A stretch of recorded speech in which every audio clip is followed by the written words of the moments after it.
You moon sure can party!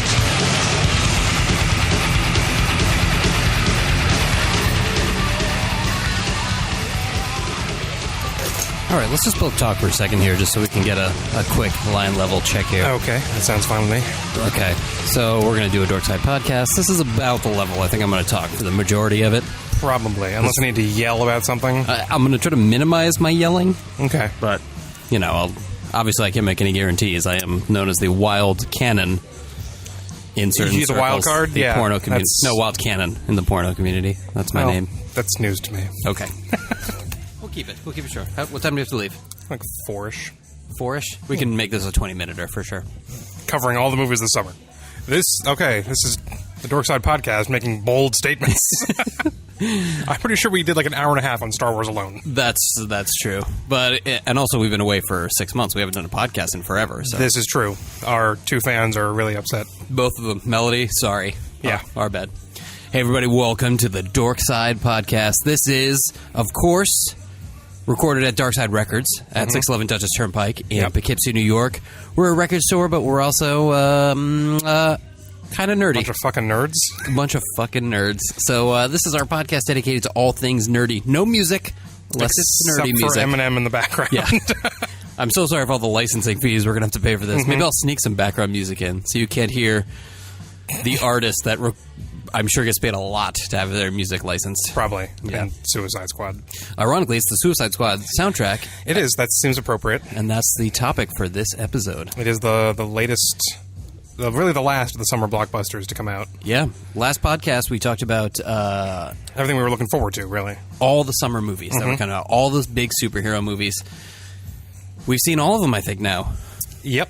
I haven't seen Star Trek yet. That's on my list. But that technically wasn't on the original list, so we can make an amended list. Okay. Maybe we'll do a part I did two. See Jason Bourne, and I know that was on the original list.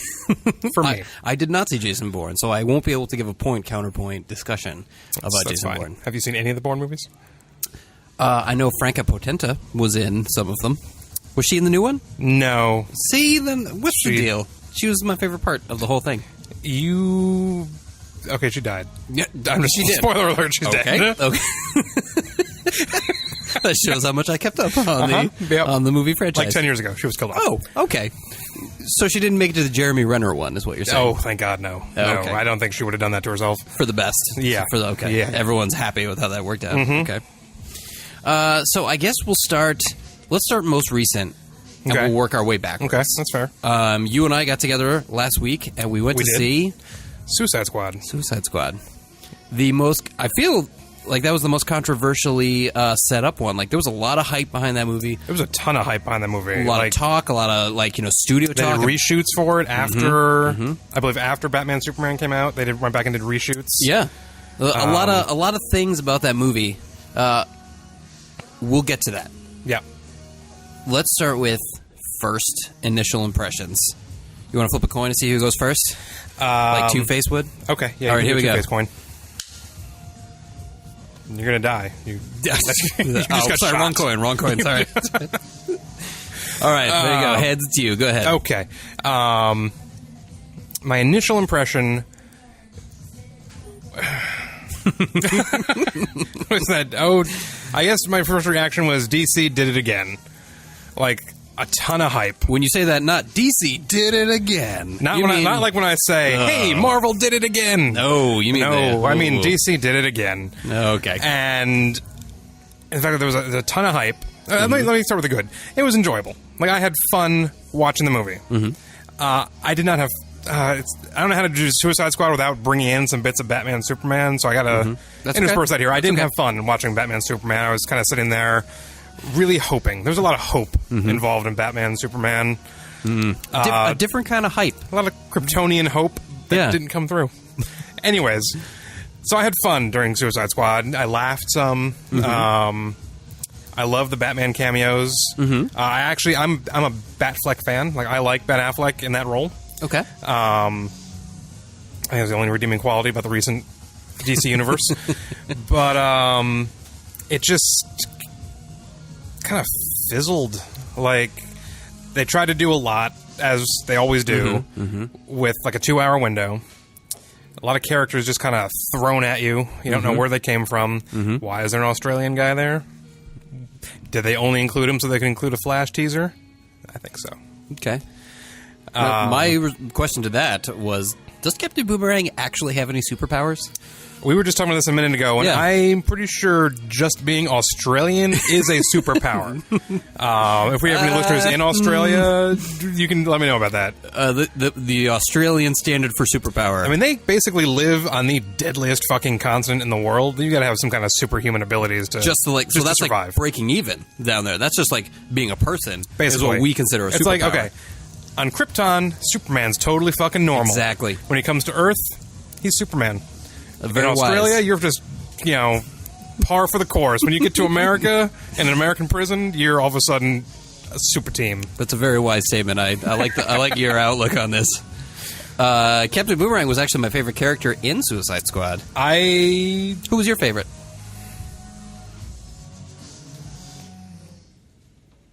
Yeah, probably. Yeah, he was like the most fun. I'll just jump in really quick and I'll say I feel kind of similarly. I enjoyed Suicide Squad. I obviously left the theater with thoughts and some questions. But overall, I would say I enjoyed it, and I certainly enjoyed it more than Batman v Superman. Yes. Yeah, it was more fun. Yeah, and I remember, if I remember correctly, reading interviews after the initial reviews of Batman vs. Superman, they went back and did reshoots to make it more fun. Because a lot of the criticisms about Batman and Superman were that it was just doom and gloom throughout the whole fucking thing. Like, I mean, I get Batman's dark. Like, he's supposed to be dark. That's fine. But he killed like 1,500 people in that movie. Actually killed them. Extras didn't make it out of there alive. The actors. Ben Affleck beat them to death. That makes sense. And so I believe I read that they went back and tried to add some levity to it, because initially I remember they were kind of doing the anti-Marvel. They were saying, like, there's going to be no fun in our movies. Yeah, no jokes. Like, no jokes, no humor, like, no levity at all. We're serious. This is a serious universe about a man who can talk to fish and comes from other planets and dresses like a bat and stands toe-to-toe with Wonder Woman. Like, I should really preface this whole conversation with, like, I am a lifelong Batman fan. Like, he is, like, one of my favorite superheroes. But they've... He's had a rocky road in the movie world. It's been there was peaks and valleys. There was a trilogy of hope in there in the middle. But ups and downs. And some more downs. Yeah, that was one thing I read about Suicide Squad was not just that there were reshoots, but that there were people who left the film. I don't know the reasoning behind it, whether they were fired or whether they left on their own accord, but there were, I believe, 3 different editors for the movie. I had heard that, yeah. They just kind of... And for whatever reason, the first guy left, so they handed what he did over to another guy who also left. They handed that to a third guy, which I think part of the thing for me that I felt about Suicide Squad was that I felt like it was paced very strangely. Some things were really rushed. Choppy. Some things were really, like paced out nicely. And it's interesting that you said that, because I remember feeling distinctly like it almost feels like someone else made this scene and someone else did this scene. Yes. Like, it was very chopped up. And so I wonder how much of, talking about 3 different editors, like that's 3 different styles and a very important role in the movie, and how much they went back and forth, with what each other had done. Yeah. Interesting. And even I remember my first thing is, the movie like starts and it just goes.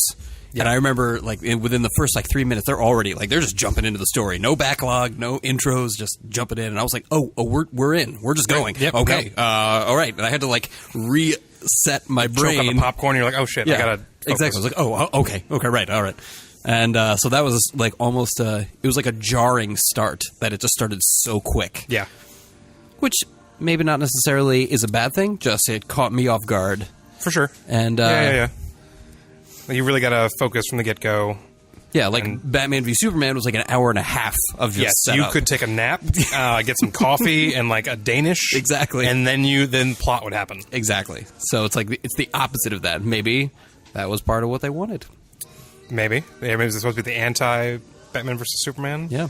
I mean, there's all this talk about studio executives getting their hands in things too much. Did you read that letter that came out this week? Who was a guy who worked at Warner Brothers? I saw the headline. I didn't actually read the letter. Whether or not his letter was true, and I won't speculate as to backstage politics at Warner Brothers, but he basically... You can read it, you can see, but he basically says, too many people had their hands in the pot. No one's focused on what they actually say they're going to be focused on, and that's what leads to these movies. And unfortunately, the pot shitty. is still being stirred with Zack Snyder's dick. Well, that was one of his things. He says, if a butcher did a shitty job as a butcher, he'd be fired as a butcher. Why is Zack Snyder still making movies for them? And I do remember feeling like a slight glimmer of hope when they announced that Jeff Johns was writing Justice League. Mm-hmm. But I believe Zack Snyder is still directing it, so... He's their number one guy for whatever reason that I don't understand. I haven't... Yep. Like, You are not Joss Whedon, sir. You are not. He made it to the peak, and they have no plan on replacing him, and I have no idea why. Yep. Going back, in his own, career, I enjoyed 300. I think that's the last thing I really enjoyed. Yep. Like, he made Watchmen was tough. Watchmen's tough to watch. And Sucker Punch. Do you remember that movie? Oh, my God. Dude, I wish I didn't. The hype machine behind that made it look amazing. Yep. And I remember seeing it in the theater and just being so disappointed. Yep. Bait and switch is what that movie was. Yeah. And it had so much potential to be cool, and that's sort of how I feel about that movie, cemented in my mind that Zack Snyder can't direct his own material.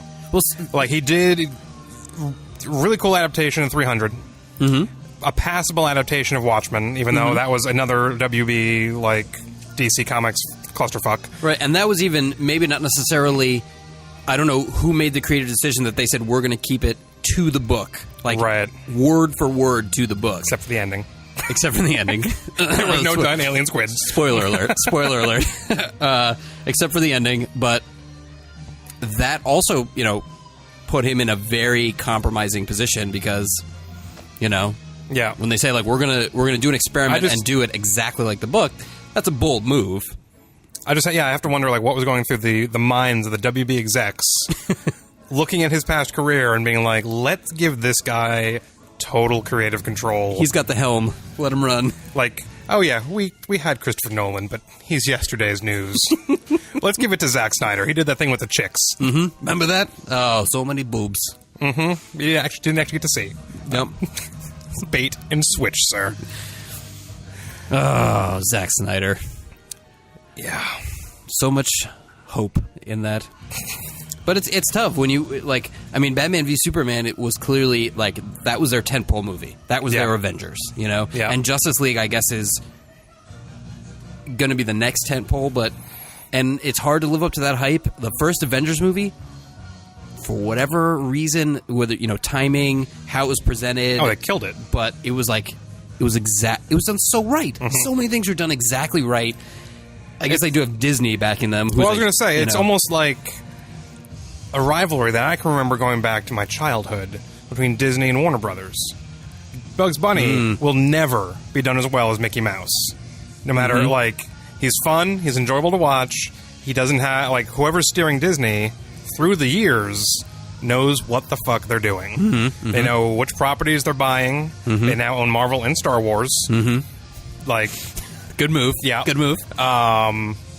Maybe Warner Brothers will make a grab for Star Trek from Paramount, but I don't think that's going to happen. But it's almost like there's continued rivalry from cartoons now to live action adaptations that Disney just does it better. Yeah, it's. I'm waiting for the Marvel movie that tanks. Mm-hmm. It's going to happen. It's an inevitability. You can argue that Iron Man 2 or 3, they were subpar, but they weren't tanks. They all were successes. There has not been a Marvel movie that has lost money or gotten completely critically panned. For whatever reason, Marvel movies, acknowledging that they're comic book movies, acknowledging their campiness, and everything else that goes into being a comic book movie, they get good reviews. Yeah. They're written well, people get behind it. The industry itself, they have that fun yet suspenseful vibe.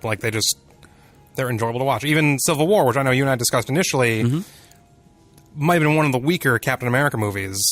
It's a lot of fucking fun to watch. Yeah. It's Spider-Man. They had Ant-Man. Like, it was just all over the place. Yeah. Well, let's move to that. Let's talk about Civil War, which we saw, man, 2 months ago at this point? A couple years ago, was it? A couple years ago? Yeah. That was another one. That one, again, an enjoyable movie. But I loved the Civil War comic book. Me too. Loved it. It in fact, was the book that got me back we into agreed on reading. that. Like, that is... Like, I read that probably my freshman year in college when it was out, when it was fresh. Exactly. And it pulled me... I started collecting again through college. Yep. And, yeah.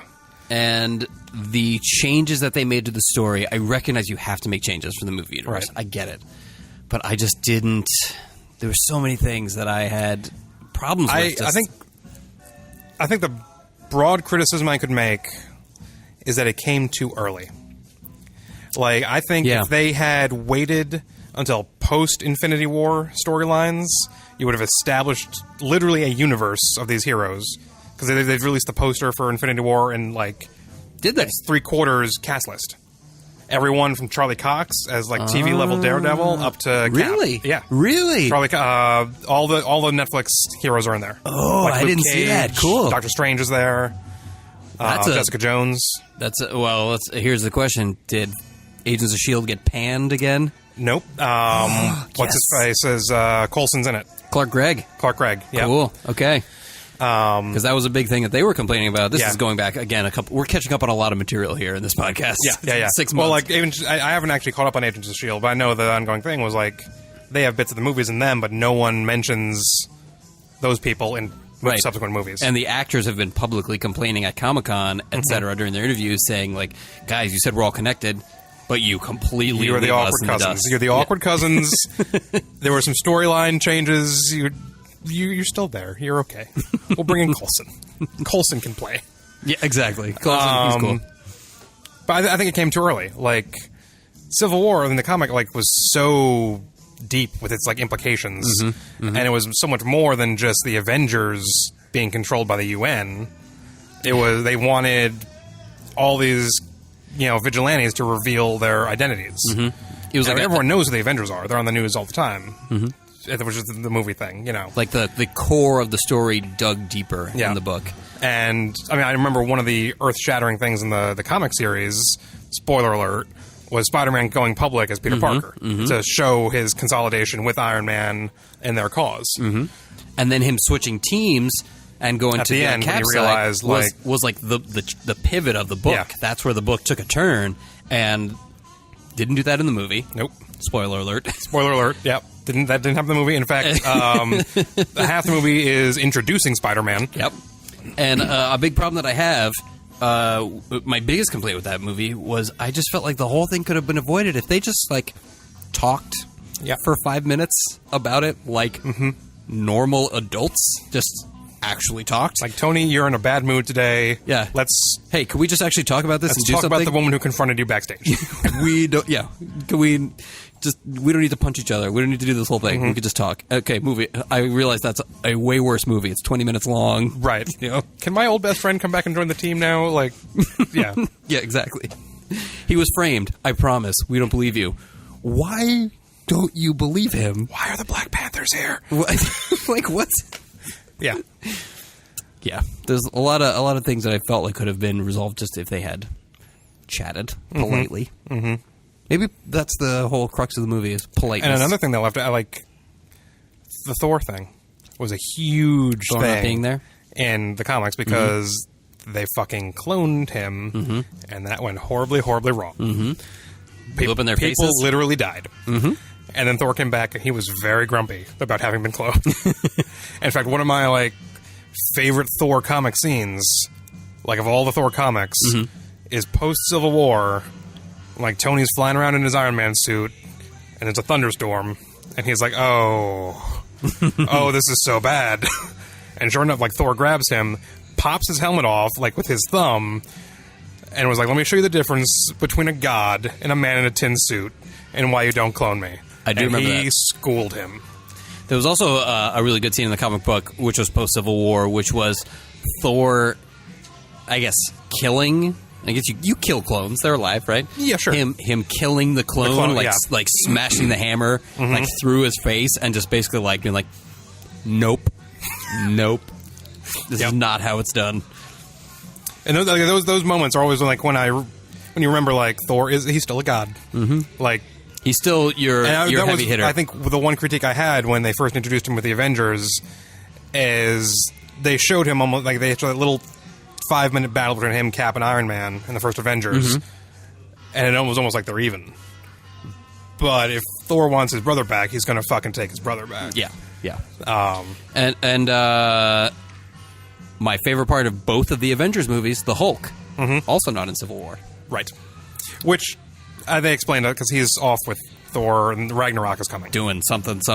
It's Ragnarok meets Planet Hulk, basically. Oh. You didn't see the thing? Yeah, they released the sketches of the armor he's going to be wearing in Ragnarok. Yeah. Ooh, Very okay. Planet Hulky. Which is a good storyline, so I'm kind of excited for that. Yeah, agreed. What else came out in the time that we were... there was some kind of Batman movie, which we already kind of covered as being a colossal disappointment. I think we talked about Deadpool, because that was spring. Deadpool? Well, let's just go over Deadpool again really quick. Yeah. Deadpool? One of my favorites of all the ones that have come out. Yep. They really brought a lot of life back to the mutant storylines. Oh, God. Because like the 20th Century Fox stuff, only to have it stomped out like 2 months later by X-Men Apocalypse. But for 2 months, there was hope for mutants. Deadpool, certainly a high point on the X-Men movie franchise. X-Men Apocalypse, not the lowest point, but not a high point. Agreed. Yeah. But I mean, they included 2 X-Men in Deadpool, and they were better written than the other 5 or 6 movies that have been made. Yeah. Like just these, 15 minutes of Colossus and Negasonic Teenage Warhead. Yeah, Negasonic Teenage Warhead. Finally, they got Colossus right in a movie. Yep. And I remember like reading all the interviews like afterwards when they were complaining, why doesn't he transform? And Ryan Reynolds basically said, like, we had a budget choice to make. Like, we spent a lot of money to get him because 20th Century Fox basically said, oh, we're done with this character. Like, he's not that cool. And you're like, no, he's actually pretty cool. But they couldn't afford the effects to make him transform. So they basically they could only afford to have him in metal mode the entire time. Okay. Which, I mean, they're already announced sequels to Deadpool have been greenlit. Yep. Hopefully the execs keep their fucking hands off it and just let the same creative team do their thing. Yep. It was a first-time director, I think. It was like his first major feature. Oh, cool. I don't remember his name because he was a first-time director. But, Yep. he didn't Zack Snyder it, so that was good. Yeah. I definitely... it was like a perfect storm. I want to describe. Like Deadpool was like the perfect storm. The execs were like so disinterested in it, they didn't touch it. Exactly. And they just kind of let Ryan Reynolds and the director do their own thing. It was definitely the most fun of the comic book movies that I've seen in a while. Yeah, it's so funny, man. That's another franchise that they just keep putting nails in the coffin with these X-Men movies. And Apocalypse, another one that had hype. It had Oscar Isaacs in it. Who was awesome. It just... incredible actor. And that was another one. We saw that together. Yep. And we were in the theater, and I remember just like leaning over to you and going... What is going on? Why are we in How does this...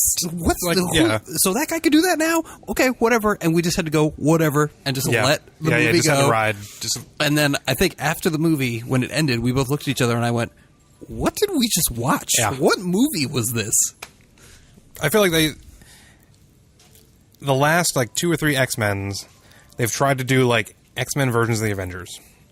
And just have like all these people like come to the big team, big battles. What the fuck? You can't. No, There's only 800 X-Men for them to choose from. They always choose the same ones. For some reason, Mystique's in charge. It's always Hugh Jackman is Wolverine, even though they've recast everybody else. Like it just. I'm pretty sure he just has dibs until he decides to not want dibs anymore. Well, they were saying the next one's his last one. Next one's his last one. They're saying it might be Old Man Logan.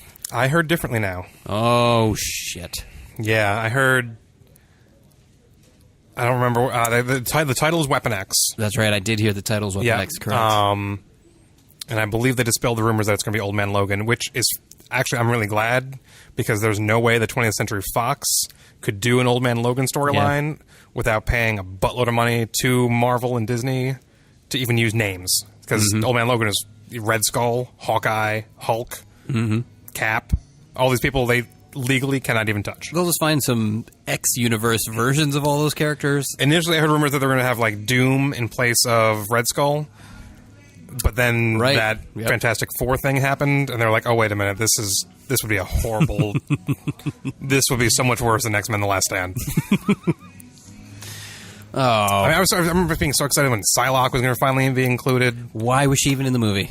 I mean, I like Psylocke. I'm a big Psylocke fan. I agree with you, mainly for the costuming, but I'm cool swords. I'm even an Olivia Munn fan. Yeah, like I got nothing against her. Just her character in that movie, to me, was so confusing and so borderline pointless. And it was as confusing as the Steven Tyler Country album that just came on the PA here. I didn't realize that's who the country album was by. Okay. Yep. Now it's weird in here. There was a laser whip. Remember her laser whip? Never one of her powers. Not even a little bit. And in the her final scene with her walking away, I don't really understand. I'm getting too deep. I'm thinking about it too much. I'm sorry. Let it go. High points, Quicksilver. Always. So much better than the Marvel Disney Quicksilver. Oh, yeah. Aaron Taylor Thomas. Whatever. Aaron Taylor Thomas? Yeah, whatever that guy's name is. He's looking good since Home Improvement. Very good. I think he's gone backwards in age. He's doing well. Very well. Yes, he's doing very well. Quite well for himself. But the Quicksilver they have in the Mutant Universe, I think, is superior. They obviously spent a couple million on his scenes alone just to get him to look cool. Well, he was the high point. His first appearance, that whole scene, he was the high point of that movie, and I think they knew that, and they're like, we have to do it again, and we have to do it better. But I will say, I mean, we're a month late for this one, too, so spoiler alerts can't be that spoilery, I guess, but the Wolverine cameo was probably the most badass. It's what you wanted every single Wolverine movie to be. Yes. Like, he slaughtered everybody. Everybody fucking died. Killed a lot of people. There was a lot of blood. There were, like, I'm pretty sure off screen he was torturing them. There was, like, screaming that no mortal man should make, and that's what you want from, like, a Wolverine movie. And that was definitely, I remember when we were in the theater, there's that whole scene where they're leading up where he's in the cage and you, like, hear him breathing. And I remember I had Jenny sitting next to me, and I tap her on the arm. I'm like, oh, here we go. Here we go. Yeah. Yes, we're finally game time. We're in. We're finally going to get a good scene. And she was like, I don't know who that is, but that's fine. You know, I'm sure she enjoyed it. Shirtless, don't say anything else and don't ruin this for me. Shirtless, huge Jack man. So you can't go wrong. Either way, it's a win. Yeah. I won and she won. Exactly. I shouldn't say that. She knows who Wolverine is. I hope so. Who doesn't know who Wolverine is? Probably somebody. I'm going to poll the store. Everyone knows. Yeah, everyone in here probably knows. Yeah. Maybe not that guy. Oh. Yep, I gotta go. All right. So what we're going to do right now is we're going to take a quick break. We're going to do part 2 of this episode. We got more to cover. It'll be out next week. It'll be out shortly. How's about that? Good? Okay. Are we combo packaging these? Are we doing like 1 and 2, or are we like... This is going to be part 1. Next one will be Dorkside 2. Okay. Dorkside United. No? Okay. I think we established that we shouldn't use X-Men references. Okay. That's just a... So this one will be, this one is, well, I guess this one is technically Dorkside 2 because it's the second episode. That's true, yeah. So this one can be Dorkside 2. Age of Dorkside? Age of Dorkness? I like that. That's what we're going to use. Okay. I will cover all the rest of the movies that we didn't talk about. That'll be in the next one. So stay tuned. Civil War, where we talk about Jason Bourne and all his merits. There will be rifts. So until that one. Did we have a sign-off? I don't remember. I don't think we've ever had a proper sign-off. Okay. Bye. Stay nerdy.